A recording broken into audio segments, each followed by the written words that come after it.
Oh, it knew. So today is Tuesday of the 7th. The 7th of November. Did y'all vote? Did y'all get out and vote today? Okay. Vote for what? I don't know. Whatever. We're going out. Mayor McCheese. It is 3:30. Oh, turn it down. We've got 3:30, 4:30, 5:30, 2.5 hours. I've got, I don't know what I'm doing. So I got to go move my my cell cam because it is not. I got one picture on there, and it has not picked up any other pictures. So leading me to believe that that stand might not be in a good spot, but. You know, like Gray Bear and I were talking, it's a matter of, you know, what is it looking at and where is it, you know, what is it picking up? So that being said, I'm going to go out there to the half-mile stand, do some nosing around, move the camera, and then mosey on back to Jer Bear stand where all the activity is. So... all you people that are going to come and hunt by Jer Bear stand, that's not very nice. It's not very ethical. I would hope that our followers are all ethical, law-abiding hunters, because we are, and we hope everybody does the same. We are on purpose. we do the best we can. Yeah. Do the best we can. Anyways, we're kind of sitting here because we think we got a guy that's hunting out here, and he might be behind us, or he might have went someplace else when we went this way. So we're kind of trying to backdoor us. See if he drives by. Is, like I said, he don't know. Yeah. He don't know. You don't know. Well, I might as well gear up. We'll see what shakes loose right there. There's way more activity going on, way more fresh things happening over by his stand than by the half-mile stand. So, decisions. Go blue. Go blue. Bump, bump, bump, ba-da, bump, bump, bump, bump, bump, ba-da. Okay. Let's go Red Wings. Bye.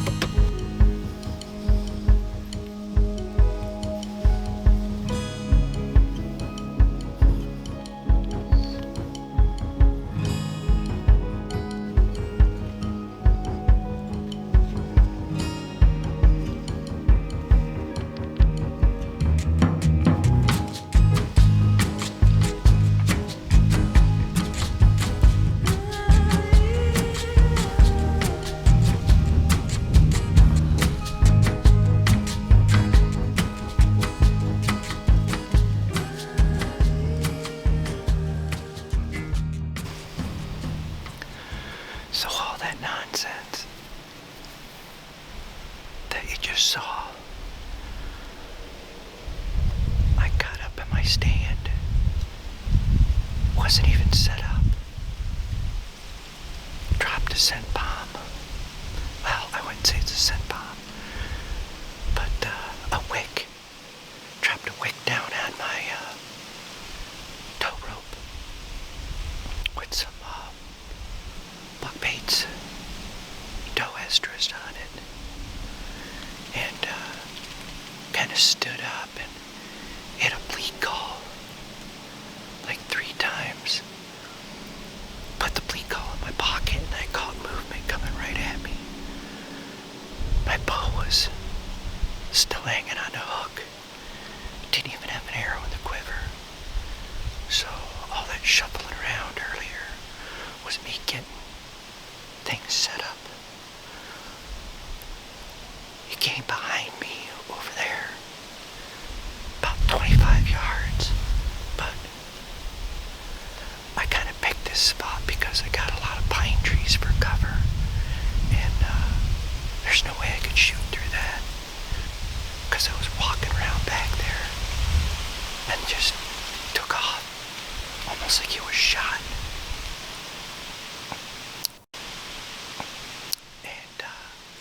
That's been it. I hit a couple of bleed calls, a couple of grunts. Nothing. I was thinking about doing some rattling, but I don't know. But that was some excitement. I wish I would have had it on camera. So now I wait. Got about 45 minutes left in the hunt.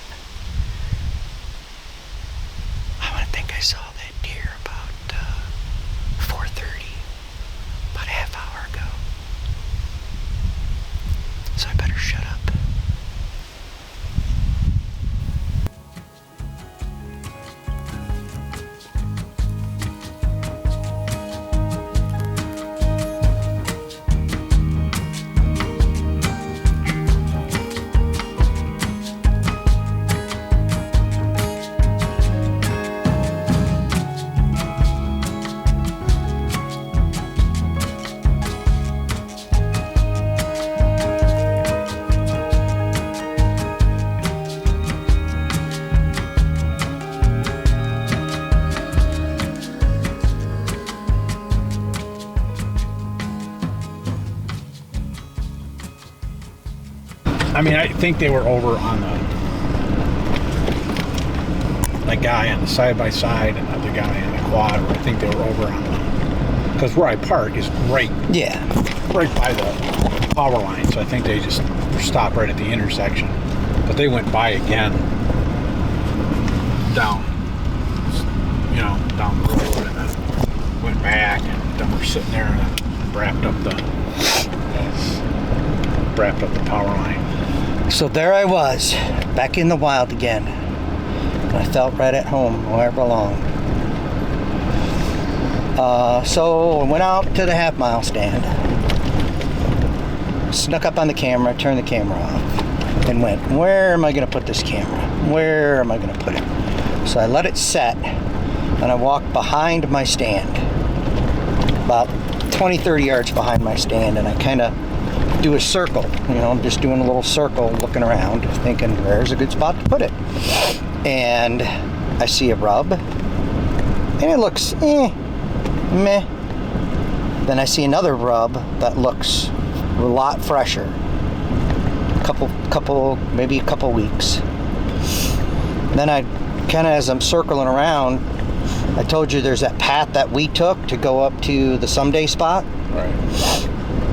I'm kind of looking down that clearing that bends that way, and I see that big rub, like pine tree, this big round, and it's tore up.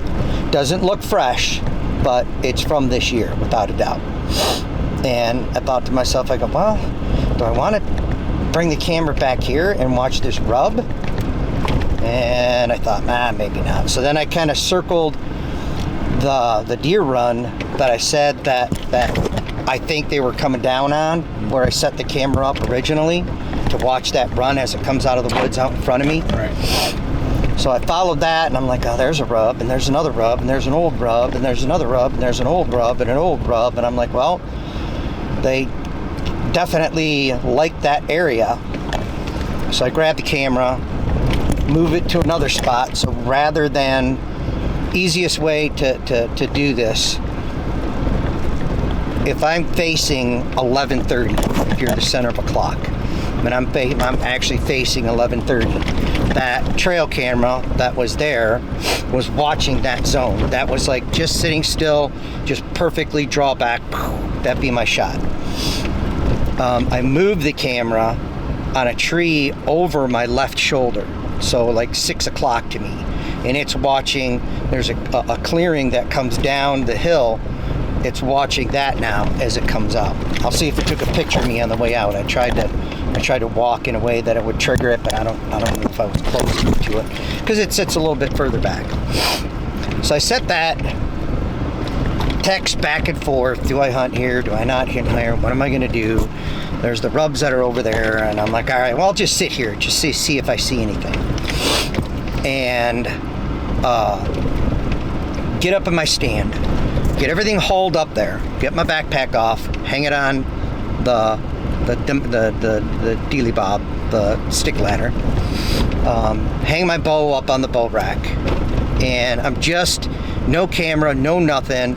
I kind of haul up the rope because I made one of them homemade scent containers. So basically it's an old 35 millimeter camera film thing. I put a piece of string in there, and you could pull it up.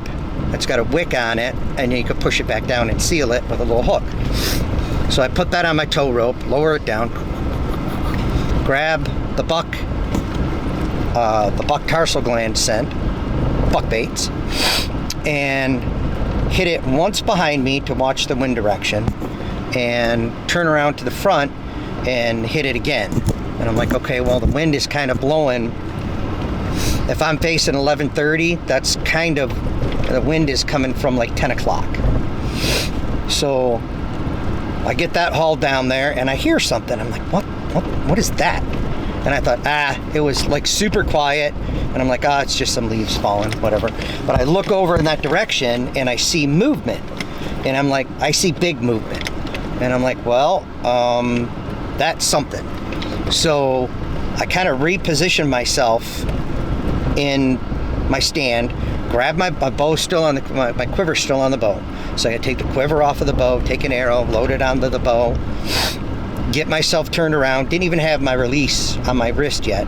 Get my release on my wrist, and then I can see something now moving right towards me. So it's coming in, like if I'm sitting here, it's coming in from like 130-ish, and it's coming at me but not at me. It's starting to veer to go parallel to the bottom of the hill, and I can't quite see what it is. Then I see antlers, and I'm like, oh, son of a gun, I wonder if he's gonna come in. And then I'm kind of watching, and now he's in the one shooting lane that I never even really thought that I would shoot from. He's headed towards that shooting lane. So I get my bow and I'm looking, and I picked that stand because there's enough bat cover that it's hidden. I got good camouflage up in the tree. I really can't shoot. It goes by, I'm looking through limbs. I'm like, man, I really want to shoot at this thing, but I can't. Look at the antlers, and it's a thick base tine, like not like a spiker, not like a year and a half. This thing's got to be a little bit older, but as the one tine went up, it palmated on both sides. So it was probably a fork horn, but they were palmated at the ends. They weren't typical whitetail antlers. So it goes behind me. I forgot to say that I when I got set up at my stand, after I lowered the scent, I hit the bleat call. And then it was after I hit that bleat call, that thing must have been bedded down back there, and it heard that bleat call and started coming in. Well, then as he's coming behind me, I can see him sniffing, but I just put that scent wick out there. So I think he was catching that scent wick. Now, before I got in my tree stand, I had to pee.